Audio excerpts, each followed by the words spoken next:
Okay, so how do police officers actually legally, how are they able to search your apartment or your house or your pockets, right? They have to get a warrant, or they have to have an exception to needing a warrant. But generally, they need to get a warrant, right? So remember, warrants under the Fourth Amendment have to be supported with probable cause. That is a really good reason that we believe crime is going to be discovered if we do this search. And that probable cause has to be supported by an oath or an affirmation. Often, this is just the police officer saying they write an affidavit to the judge. They say, affidavit's just a under oath written account.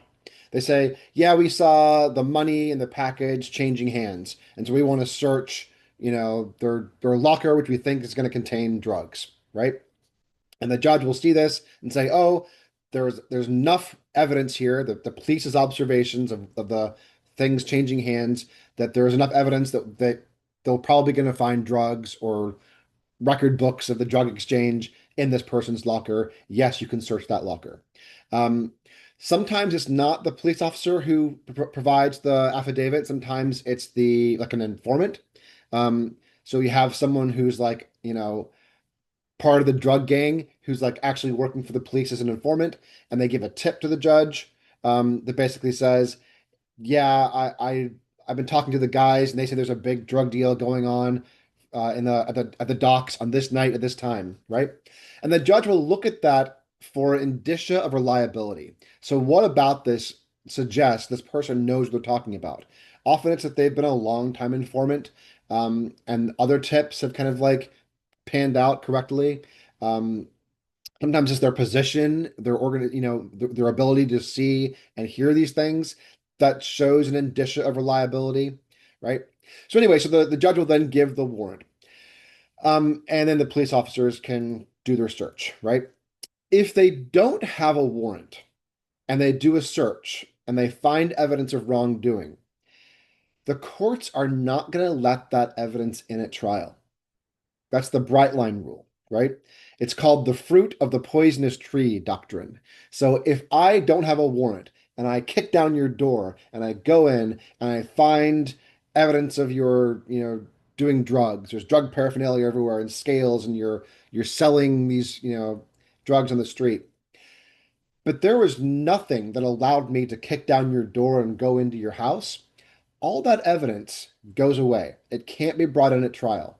Under the fruit of the poisonous tree doctrine, we don't want our government violating our rights and then being able to use the things they find um, against us, right? So it's basically a real strong encouragement for the government to actually get warrants, right? Because if they do the things wrong, if they don't get the permission, they don't get the warrant, they can't use the evidence that they find against us, even if it's conclusive that we are the ones who were selling the drugs.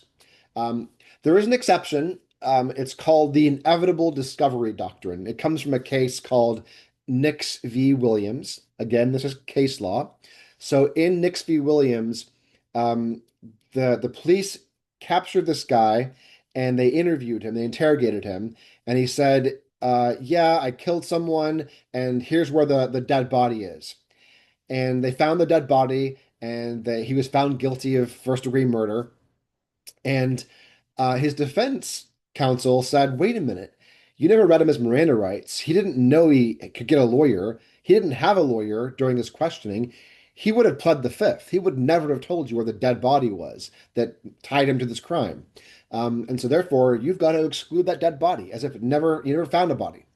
Um, and so there's all your evidence. You have no evidence against this guy anymore. And the court basically said, you know what? This guy was already a person of interest. That's why we arrested him in the first place. We were going to get a warrant to search his house anyway, and it was in his basement where the dead body was, right? So we were going to find the dead body anyway. We just hadn't gotten that warrant yet because he told us where it was, right? And so the courts basically said, under the inevitable discovery doctrine, we're not going to exclude this under the fruit of the poisonous tree doctrine. Make sense? Um, what if the police make a mistake? What if they get bad intel? The informant gave them bad intel, and the informant was either confused or lying, And they show up, and let's say the informant says, yeah, at this address, on this warehouse, they're going to be selling drugs. And the police show up and they find that you are, I don't know, trading illegal dogs for dog, what do you call it? Dog wrestling matches, dog fights. There you go. Um, and the defendant's like, wait a minute, you were here searching for drugs, not for dogs. The police are going to say whatever, or the courts are going to say it's fine. The officers had a good faith belief that when they showed up, there would be evidence of drug use and drug paraphernalia. Just because they found something else doesn't mean that it was a bad warrant, right? They had a good faith belief. So as long as the police have a good faith belief that the warrant, the information leading to the warrant is sound, then the courts are going to allow it, right? You can't say, well, your warrant wasn't about dogfighting, it was about drugs, so therefore you should suppress that. As long as they were there in good faith, they can use that evidence. What if the police made a mistake? Let's say there's two warehouses, right? Warehouse A, where the drugs are happening, and warehouse B, where they didn't know, but there's the dog fighting people happening, right? And they just mix up the signs and they have a warrant to go to warehouse A, but they accidentally break into warehouse B and discover the dogfights. Can that warehouse people, those defendants, can they say, wait a minute, you didn't even have a warrant for this building at all. You had a warrant for the next building over. Again, it's good faith. As long as they thought that was warehouse A, um, they're allowed to be there then. And so therefore anything they find is not going to be excluded under the fruit of the poisonous tree. Um, so they can break into the wrong warehouse totally fine. The warrant, by the way, has to be specific. So let's say they are looking for those dogs, right? And they have a warrant to go into warehouse B to search for dogs. And they go into warehouse B. And in warehouse B, they start opening up drawers in a desk and going through files, right? Um, but their warrant only said to find dogs. In that case, those files will be excluded if they're like evidence of wrongdoing, because the warrant did not say they could look in a filing cabinet for documents.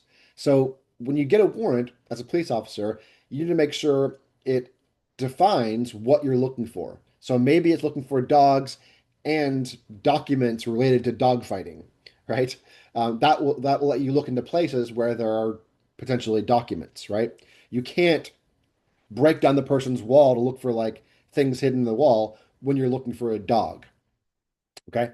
Um, Make sense? So the warrant has to be specific with what they're allowed, where they're allowed to search. And, often it's like anywhere that a dog might be or anywhere that a paper might be, they can then search, right? Okay. I'm going to preview my next little 10 minutes because there's a bunch of exceptions to warrants that where police just don't need a warrant to do a search. So one is, you've already heard this, things that are in plain view or are in open fields, right? Things where the police officer is either allowed to be or where the courts think your expectation of privacy is really low, okay? So plain view doctrine. The next one is exigent circumstances. This is if there's like an emergency and they've got to rush in to save your life. And when they're in your house saving your life, they find the illegal dogs. Number three is consent. You say, come on in, officer. You can search my car. You can search my house.